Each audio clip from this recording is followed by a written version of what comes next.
मित्रों, 15 अगस्त की सब शुभकामनाएं पहले 64वां स्वतंत्रता दिवस है। प्रधानमंत्री लाल किले से भाषण दे रहे होंगे, दे चुके होंगे, और हम ये डिस्कस कर रहे हैं कि 64 साल के बाद भी हमको, हमारे जैसे सिटीजन को इकट्ठा होकर अपने देश को फिर से कैसे बनाना है। मुझे आशा है कि प्रधानमंत्री जी ने इसके बारे में सोचा होगा, उनको अंदर अंदर दुख हो रहा होगा, शायद कहते नहीं होंगे, क्योंकि उन्होंने ही कहा था एक समय कि मुंबई को शंघाई बनाएंगे, और वो अभी नहीं कहा था, उसको 5-7 साल हो गए हैं, लेकिन एक्शन ग्राउंड पर कुछ दिखता नहीं है। शंघाई जरूर बनाएंगे, लेकिन कैसे बनाएंगे, कब बनाएंगे, हमारी जनरेशन में होगा या अगले 200 साल बाद होगा, ये पता नहीं। लेकिन हमको आज इस तरह लोकल ट्रेन में ट्रेवल करना पड़ता है। 30 साल पहले जब मैं गोरेगांव से चर्चगेट आता था, इसी तरह से ट्रेवल करता था। 30 से 35 साल बाद आज भी यही हाल है लोकल ट्रेन का। उस समय भी कई लोग बड़े बड़े वादे करते थे, ये पॉलिटिकल पार्टीज, कि हम इसको बदल देंगे। कुछ नहीं बदला। धोबी घाट महालक्ष्मी का वैसे ही हाल है। आप कहीं भी चले जाइए, धारावी में चले जाइए, सड़कों में देखिए कितना कचरा है, कोई इसके बारे में सोचता नहीं है। एक तरफ हमारे पास हेरिटेज है जो दुनिया को दिखाती है कि हम कितना रिच कंट्री हैं, culturally as well as heritage wise. दूसरी तरफ हम ऐसा दुनिया को बताते हैं, लोग हंसते हैं हमारे ऊपर। जबकि मुंबई का, हमारे डॉक्टर केदार दीवान मुंबई के जो लोक सत्ता पार्टी के प्रेसिडेंट, उन्होंने कल कहा था कि मुंबई का नाम अगर आप किसी भी बड़े शहरों में गिने तो पहले मुंबई का नाम आ जाता है।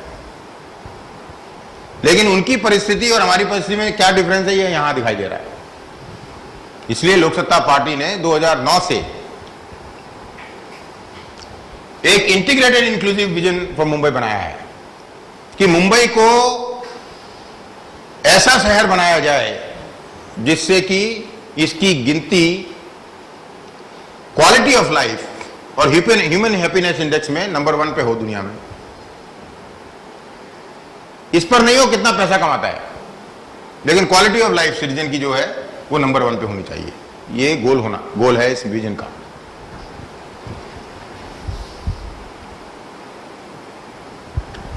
मुंबई के बारे में जब देखो तो कितना रात को सुंदर दिखाई देता है। पर मैं आपको दूसरे चित्र नहीं दिखा रहा हूं, क्योंकि धारावी का चित्र अगर दिखाऊंगा या घाटकोपर झोपड़पट्टी का चित्र दिखाऊंगा तो आपको दुख होगा। इसलिए मैं आपको थोड़ा सुबह सुबह का समय है, इसलिए मैं कोई अच्छा चित्र दिखा रहा हूं।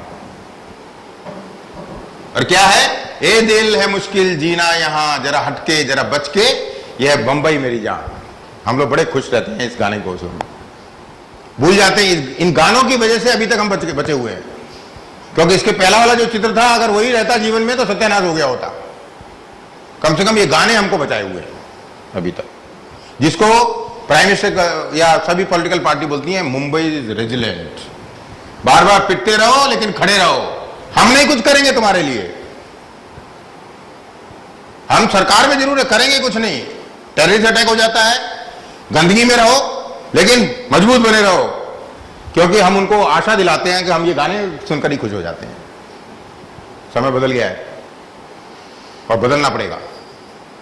इसीलिए लोक सत्ता पार्टी का गठन हुआ है, और लोक सत्ता पार्टी ने ये डिसाइड किया है कि अगले 2 जनरेशन में मुंबई ही नहीं पूरे देश का इतिहास बदलना है, देश का भविष्य बनाना है, ताकि हम सुरक्षित रह सकें, जितनी भी हमारी जिंदगी बची है हमारा भविष्य सुरक्षित रह सके, और हमारी जो जिंदगी जीने का तरीका है वो बहुत ही उत्तम दृष्टि का होना चाहिए।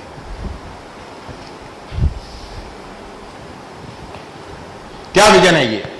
बड़े बड़े भाषण तो दिए जाते हैं, लेकिन विजन है क्या? To transform Mumbai into world class city in 10 to 15 years. 10 से 15 साल में इस मुंबई का हुलिया बदल देना है। और दुनिया की नंबर 1 सिटी बनाना है, और ऐसा हो सकता है अगर ध्यान से हम सबने मिलकर काम किया। और मुंबई की जनता अगर चाहती है कि ऐसा हो और लोक सत्ता पार्टी को अगर सपोर्ट करती है, तो ये एक वादा है कि 10 से 15 साल आपने लोगों को 30 साल तक का मौका दिया है। आपने लोगों को, किसी ने, शिवसेना ने वादा किया था, कांग्रेस ने वादा किया था, बीजेपी ने वादा किया था, उनको बहुत मौके दिए आपने।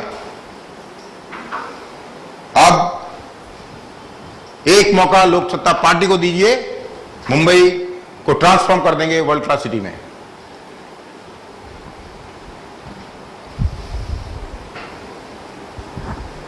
क्या इशू है मुंबई में, पहले समझना तो चाहिए इशू क्या है मुंबई में। मुंबई में 4 क्रिटिकल इश्यूज हैं। इंटीग्रेटेड प्लान की कमी है। मुंबई और मुंबई के आसपास के जो एरियाज हैं, डेवलपमेंट प्लान कोई भी इंटीग्रेटेड नहीं है।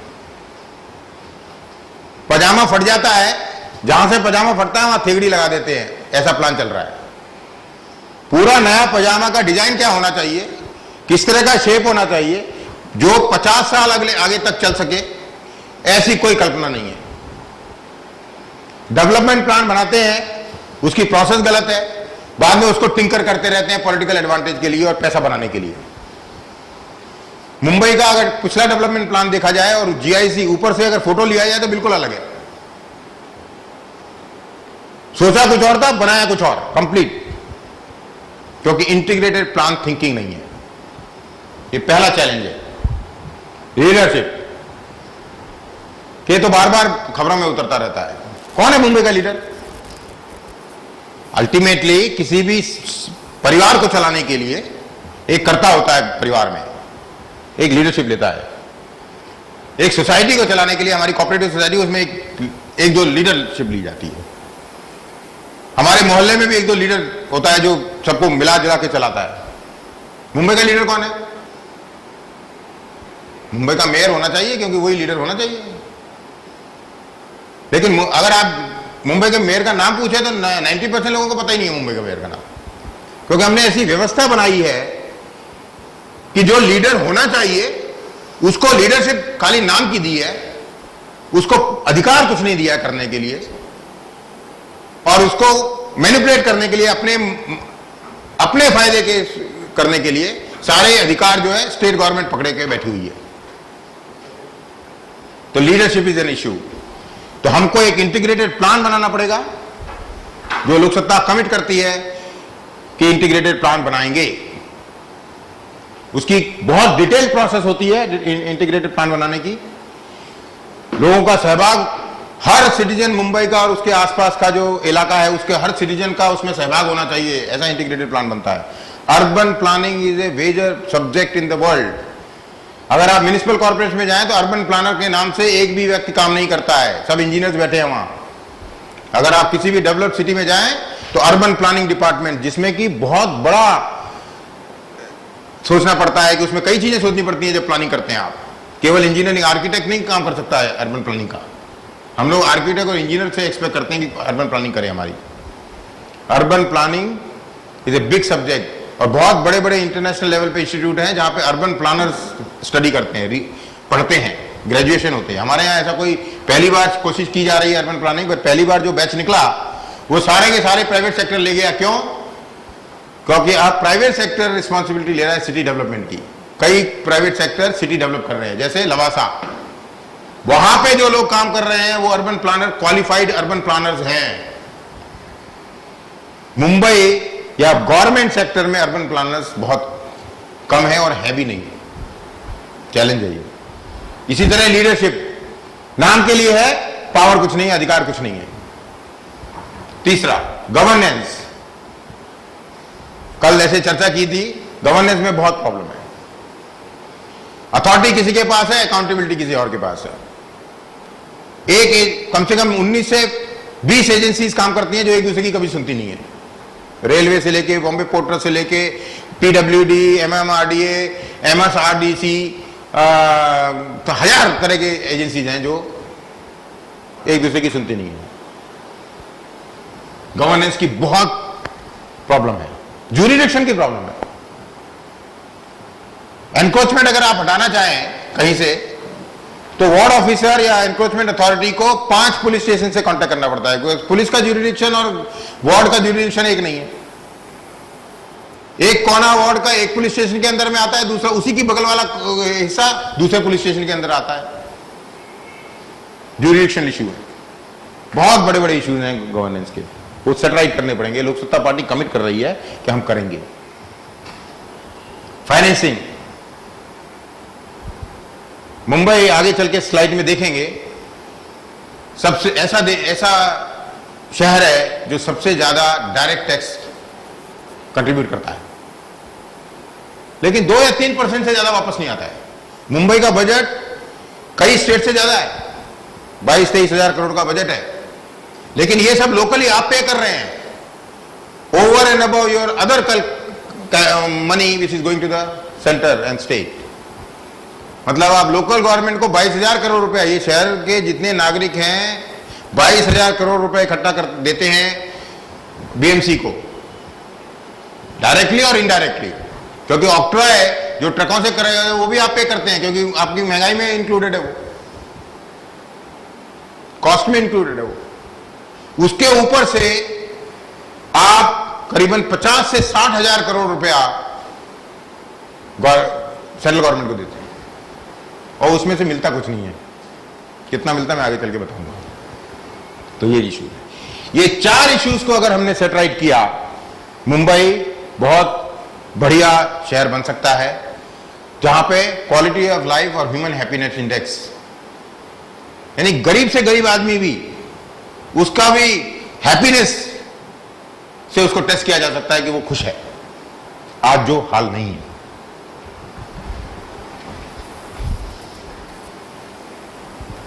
इंटीग्रेटेड प्लान, हम लोगों को एक डेवलप नेशन की तरह सोचना चाहिए कि हम डेवलप नेशन है, क्योंकि डेवलप नेशन की तरह नहीं सोचते तो हम लोग पजामे में ठेगड़ा लगाने की कोशिश करते हैं। हमको ऐसा समझना चाहिए कि अब हमको पूरा मुंबई का रिस्ट्रक्चरिंग करनी है, उसमें कैसे रिस्ट्रक्चरिंग प्लानिंग करनी है, तोड़ना कुछ नहीं है, over a period of time करना है धीरे धीरे, बट उसके ऊपर स्ट्रिक्ट रहकर। प्लान मस्ट बी सिंपल, बहुत सिंपल होना चाहिए प्लान, बहुत ज्यादा कॉम्प्लिकेशन है। अभी भी डेवलपमेंट जो प्लान बनता है इतना कॉम्प्लिकेशन और इतने उसमें कंडीशंस डाले जाते हैं कि आम नागरिक समझ नहीं सकता। रिजर्वेशन डी रिजर्वेशन इस तरह से हो जाता है, आम नागरिक कुछ नहीं समझ सकता। इंक्लूसिव होना चाहिए, ऐसा प्लान होना चाहिए जो सबको इंक्लूड कर सके। केवल बड़े बड़े कॉर्पोरेट को इंक्लूड करे, झोपड़पट्टी वालों को छोड़ दे, नहीं चलेगा। केवल झोपड़पट्टी वालों के लिए काम करे ऐसा प्लान, और बाकी नहीं चलेगा, बैलेंस होना चाहिए। दूसरा, एनकम्पासिंग, थिंक फॉर टुमारो। मुझे नहीं लगता कि मुंबई में ऐसा कोई लीडर और कोई प्लानिंग है जो कल की सोच रहा है, यानी ये बहुत बड़ी प्रॉब्लम है। गवर्नमेंट का मतलब क्या होता है, आज की तो बात दूसरी है, लेकिन ऐसी प्लान पॉलिसीज और प्लान बनाओ और इंप्लीमेंट करो जो आगे वाली जनरेशन के लिए काम आए। जब अंग्रेज, कम से कम इस मामले में अंग्रेज ज्यादा अच्छे थे। ये मुंबई छत्रपति शिवाजी टर्मिनस अंग्रेजों का बनाया हुआ है, भारत नहीं बना सकता था। अगर आज आप म्यूनिसिपैलिटी के हाथ में दे दो, बना नहीं सकता ऐसा। उसके आसपास की रोडें देखी हैं, उनकी साइज कब बनी थी? 150-200 साल पहले। उस समय इतनी जरूरत होगी, गाड़ियां मुश्किल से थी। कितनी चौड़ी रोड है, क्योंकि जब भी प्लानिंग करते हैं आप 100, 150, 200 साल बाद क्या जरूरत पड़ेगी उसकी प्लानिंग करते हैं। अगर आपके पास में पैसा नहीं है, कोई बात नहीं, रोड नहीं बनाएंगे, लेकिन जगह उतनी छोड़ देंगे हम, जब जब आएगा जैसे बनाएंगे, लेकिन प्लानिंग तब करनी पड़ेगी। इसीलिए मुंबई, नवी मुंबई जो है थोड़ा बेटर प्लान है कंपेयर टू मुंबई।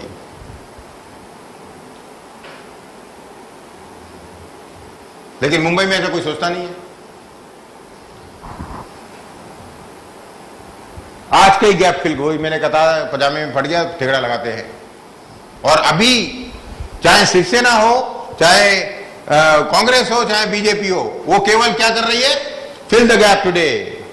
कहीं पॉट होल हो गया, आपका वो पोर्टल हो गया, लगा दो, फिर पोर्टल कर दो, फिर लगा दो, फिर पोर्टल कर दो, लगा दो, पैसा बना लो, बना लो, बना लो, बना लो, बना लो, लूट लिया। ये मुंबई वालों के लिए क्लियर संदेश है लोक सत्ता पार्टी का कि अगर आपने इस तरह से सोचना शुरू नहीं किया तो आपको ये पॉलिटिकल पार्टीज और ये सरकारें कंप्लीटली लूट लेंगी। लूट ऑलरेडी काफी चुकी हैं, बाकी जो आपका बचा है वो भी लूट लेंगी।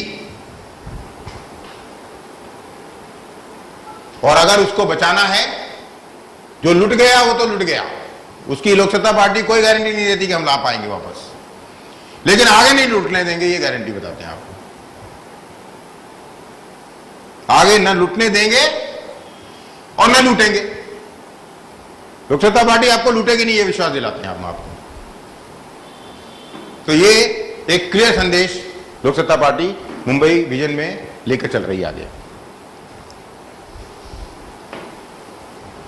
गोल्स, विजन के गोल क्या होने चाहिए? इनकी जीडीपी ग्रोथ एंड एम्प्लॉयमेंट, हमको सोचना पड़ेगा कि हमारे प्लान में हमारी जीडीपी ग्रोथ और एम्प्लॉयमेंट अपॉर्चुनिटीज कैसे बढ़े। प्लानिंग करते समय यह ध्यान रखना पड़ता है, आप प्लानिंग नहीं कर सकते नहीं तो। अर्बन प्लानिंग इसीलिए कॉम्प्लिकेटेड सब्जेक्ट है, it is not a matter of engineering और आर्किटेक्चर। अर्बन प्लानिंग में ये सब फैक्टर, इकोनॉमिक, सोशियो, गवर्नेंस, सब फैक्टर आते हैं। तो पहला, कैसे एम्प्लॉयमेंट बढ़े और कैसे जीडीपी बढ़े। इंफ्रास्ट्रक्चर कैसे इंप्रूव हो? केवल ब्रिजेस बनाने से इंफ्रास्ट्रक्चर इंप्रूव होता है? नहीं, क्योंकि शहर को केवल ब्रिजेस चाहिए, गटर चाहिए, पानी की लाइन चाहिए, इलेक्ट्रिसिटी लाइन चाहिए, रेलवे चाहिए, ट्रेन चाहिए, ट्रांसपोर्ट सिस्टम चाहिए, सबका इंफ्रास्ट्रक्चर सोचना पड़ेगा। यहां पे थोड़ी सी जंक्शन में भीड़ लगी है, एक ब्रिज बना दो। अभी यहां हम लोग परेल में बैठे हैं, परेल का ब्रिज बना है लालबाग, जहां उतरते हैं वहीं पे भीड़ लग जाती है, जाम हो जाता है। तो वो केवल पब्लिक को दिखाने के लिए, बेवकूफ बनाने के लिए बनाया गया है। एक्चुअली वो इसलिए बनाया गया है कि इसमें से पैसा कितना लूट सके, क्योंकि अगर इतने करोड़ों का इन्वेस्टमेंट नहीं करेंगे तो लूटेंगे कहां से। आज की सभी पॉलिटिकल पार्टीज की ये प्लानिंग है कि इंफ्रास्ट्रक्चर उस तरह से बनाओ, थूक पट्टी लगाकर, जिसमें ज्यादा से ज्यादा लूट सके। अगर आप इस देश के इस मुंबई सिटी के नागरिक लूटना चाहते हैं, लूटते रहो, और अगर नहीं लूटना चाहते, इस तरह से सोचना शुरू करो। और वो एक केवल लोक सत्ता पार्टी सोच रही है और कोई नहीं सोच रहा। मैं चैलेंज करता हूं सभी पॉलिटिकल पार्टीज को कि इंटीग्रेटेड प्लान, विजन मुंबई का लेकर आए सामने पब्लिक के, और कैसे अगले 15 साल में प्रेजेंट करेंगे, बताएं हमको। हम 50,000 स्लम डवेलपर को घर दे देंगे, हमको नहीं सुनना है। वो कैसे दोगे, कहां से पैसा आएगा, कहां दोगे, और इंटीग्रेटेड प्लान में वो कहां फिट होता है, बताइए आप। बेवकूफ मत बनाओ, बहुत हो गया। और आप अगर ये सोचते हैं कि वही सही है तो बेवकूफ बनते रहो, लुटते रहो, जो करना है आपको करो, नहीं तो हमारे साथ आ जाओ, मिलकर लड़ाई लड़नी है। ऐसा विजन तैयार करना है, इस विजन को पाना है। Third, build physical and social security, दोनों की जरूरत है। टेररिज्म हो रहा है, क्राइम बढ़ रहा है, हमको फिजिकल सिक्योरिटी की जरूरत है। ऐसा क्या मैकेनिज्म बनाया जाए, ऐसी क्या गवर्नेंस व्यवस्था बनाई जाए जिसमें फिजिकल सिक्योरिटी इंप्रूव हो और सोशल सिक्योरिटी भी इंप्रूव हो। इस देश में करीबन 80% जो गरीब हैं, जो बिलो पॉवर्टी लाइन है, और मुंबई में भी उसी तरह का आंकड़ा आ रहा है, जो बिलो पॉवर्टी लाइन है फैमिलीज, उसमें 80% ऐसी फैमिलीज हैं जो एक बार हॉस्पिटलाइजेशन हुआ है, जिनका एक परिवार में एक आदमी का, और वो बिलो पॉवर्टी लाइन आ गई। कैसे? उतने दिन का रोजगार उनका नुकसान हो गया, हॉस्पिटल का बिल देते देते लोन लेना पड़ा, उसके कर्जे में डूब गए, ये बिलो पॉवर्टी लाइन आ गई। क्या social security does not mean पैसा दे दो, हेल्थ केयर सिस्टम क्रिएट करो जिससे कि मुझे मजबूरी में लोन ना लेना पड़े। अपने आप को बचाने के लिए। प्रिवेंटिव, पानी ऐसा दो जिससे कि बीमारी कम पड़े, वो इंफ्रास्ट्रक्चरल इश्यू भी है और सोशल सिक्योरिटी इश्यू भी है। प्लस ऐसा मैकेनिज्म क्रिएट करो जो इमरजेंसी में मेरा ख्याल रख सके, उसके पूरा विजन में अंदर है। लोक सत्ता ने काफी रिसर्च किया हुआ है इस पर कि मुंबई जैसे शहर में, अर्बन इंडिया में अगर शहरों को डेवलप करना है तो किस तरह की इंटीग्रेटेड प्लान विजन होना चाहिए। Reduce urban stress, improve quality of life. आपने अभी देखा था पिक्चर में, ट्रेन में 2-2, 3-3 घंटे बाहर लटक के लोग ट्रैवल कर रहे हैं। अंदर वालों की तो, बाहर वालों को कम से कम हवा तो लग रही है, अंदर वालों तो हवा भी सांस लेने की जगह नहीं है। और सांस भी ऐसी 1-1.5 घंटे तक अगर जो व्यक्ति पोल्यूटेड अंदर, क्योंकि पोल्यूशन होगा, 1-1.5 घंटे जो पोल्यूटेड सांस लेता है ट्रेन के अंदर, क्या वो हेल्थी रह सकता है? क्या उसके ऊपर एक्स्ट्रा मेडिकल कॉस्ट का खर्चा नहीं आता है? वो एक्स्ट्रा टैक्स है आपके ऊपर जो सरकारों ने इनएफिशिएंसी के कारण आपके ऊपर लादा हुआ है, जो हमको लगता नहीं है।